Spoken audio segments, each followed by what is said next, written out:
We're still talking about wisdom this morning. James says, if any of you lacks wisdom, let him ask of God, who gives to all liberally and without reproach, and it will be given to him.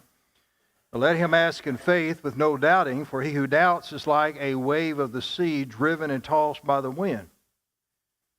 Oh, let not that man suppose to receive anything from the Lord. He is a double-minded man, unstable in all his ways. So James tells us something about wisdom, and he tells us something about prayer here, through the Holy Spirit. And we talked last time about praying for wisdom. And the need to pray for wisdom, all of us need it, right? I mean, if you're a parent, you need wisdom parenting, right? If you're an employer, have a business, you need wisdom with that. If you're an employee, you're trying to work a job, and you need business. We need wisdom every day in every aspect of our lives. And so James says pray for wisdom. Now here's the thing. If you pray for wisdom, brace yourself. Wisdom doesn't come cheap. Typically, wisdom is learned the hard way, isn't it? Well, I think parents quite often do their kids a disservice by not giving them room to mess up, and when they mess up, not allowing them to face the consequences.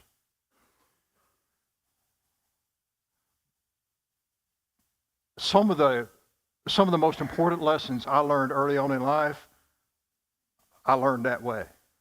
And they served me well in my life, and you could probably say the same thing. And we can teach our children wisdom, and we ought to teach our children wisdom on a day-to-day basis. One way is just by letting them live life and not trying to protect them from every aspect of harm. And then when they mess up, being sure, this is important as parents. When Joshua and Daniel were very little, were babies, I gave up hunting for a while. For about 7 or 8 years, I stopped hunting. The reason is because to do it right, hunting is something you do year-round. I mean, it's scouting, everything that's involved. And I told Stacy, I said, I don't want my spare time to be time away from you and the boys, but especially the boys at this stage in their life. So I took up hiking, because hiking is something they could do with me. And I said, I want my boys to grow up talking with me around a campfire.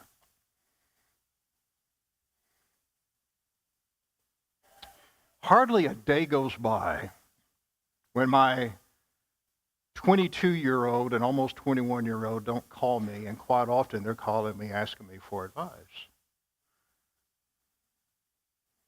You know why? Because when they were 2 and 3-year-old, I started talking to them and listening to them. If you want a relationship with your children when they're adults, build that relationship with them while they're small. Okay? And then nurture it through the years. Teach them wisdom.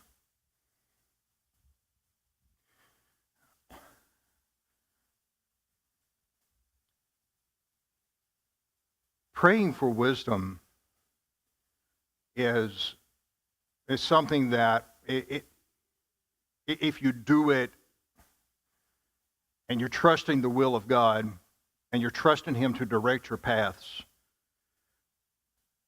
then part of that is going to be pruning. Have you ever pruned a tree? Maybe pruned a fruit tree? You know what's involved in pruning? Cutting off what isn't necessary, so that what is necessary can be nourished. Cutting off the dead branches so that the thriving branches can produce. If God is pruning me, that's going to hurt. And it's going to mean that some things maybe that I like but I don't need Maybe some things that I enjoy but are harmful. God's going to prune those off, and it's going to hurt. But in the end, I'm going to be better for it. I'm going to be wiser for it. And I'm going to be able to flourish in life and in my relationship with Him, and probably in my relationship with my spouse, my children, and others better. Because God has shaped me, and He's gotten rid of the things in my life that I didn't need, that were distracting me. All of this comes about as a part of wisdom. Wisdom brings happiness. Proverbs chapter 3, verses 13 through 24. Happy is the man who finds wisdom, the man who gains understanding, for her proceeds are better than the profits of silver, and her gain than fine gold. She is more precious than rubies, and all the things you may desire cannot compare with her. Length of days is in her right hand, in her left hand riches and honors. Her ways are the ways of pleasantness, and all her paths are peace. She is a tree of life to those who take hold of her, and happy are all who retain her. The Lord by wisdom founded the earth. By understanding He established the heavens. By His knowledge the depths were broken up, and clouds dropped down the dew. My son, let them not depart from your eyes. And here's that father to son conversation. Here's that talking. Here's that communicating. My son, let them not depart from your eyes. Keep sound wisdom and discretion, so they will be life to your soul and grace to your neck. Then you will walk safely in your way, and your foot will not stumble. When you lie down, you will not be afraid. Yes, you will lie down, and your sleep will be sweet. The value of wisdom. Mentioned earlier the importance of doing the right thing, regardless of what the consequences are in the sermon. Sometimes it takes wisdom to figure out what the right thing is, right? And that's where wisdom comes into play. And the right thing may not be the most obvious thing. For example, again, coming back to parenting with children. My immediate impulse as a father, or maybe Stacy's as a mother, or yours, might be to step in and protect my child from hurt. Maybe the right thing to do is to allow my child to go through a process that builds them. And that might mean the possibility of them getting their feelings hurt, or something that's not going to be destructive to them, but ultimately make them stronger and wiser. Rather than telling my child what to do and how to do it, instilling within them a responsibility to desire to do it and to figure out how to do it.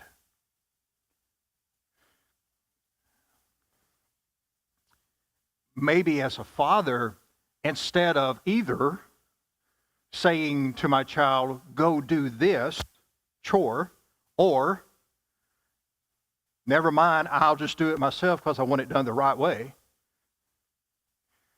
I say, come on, let's do this. We have a job to do. And I let that child work along beside me, and I give him a hammer, and I let him mess up the finish a little bit, because there's something more important than the job at hand.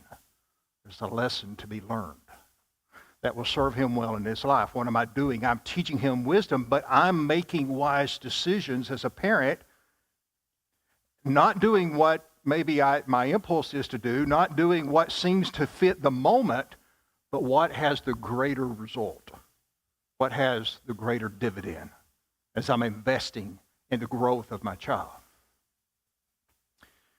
So I keep coming back to parenting. Of course, wisdom applies in so many ways, and I know some of you are probably thinking, well, I've already raised my children, but you've got grandchildren, right? And you're going to have an opportunity to impact those grandchildren, maybe You might even have an opportunity to impact your grandchildren in ways that you didn't have the opportunity to impact your children. And so I think these things apply to all of us. And they apply in different aspects of life. But that's an example of choosing something that isn't what my impulse is to do. It isn't what necessarily fits what I desire for this moment, but I'm looking beyond that, and I'm looking for the greater lesson. I'm looking for the greater growth. Our boys were involved in martial arts. We did competitive martial arts. We traveled several states competing in martial arts. And quite often, the drive home was talking about how unfair the judge was in that sparring match, and those things. And I remember distinctly one time on the drive home, I told the boys, they were in the back seat, and I was driving, and I said, I'm glad you guys are getting to experience loss. Know what it's like to lose. This is good for you. Now, I'm not going to go jump on that judge because he missed a call, or there's something more important here. Life is full of disappointments. Learn to deal with disappointment. Learn to handle it appropriately and move on and build from it. That's the greatest thing in my opinion, and all the competitions we did. The greatest thing we accomplished was letting the boys win at times and lose at times, and learn to win or lose gracefully, and to learn from either situation. How can we apply that to our lives? We turn trials into triumphs.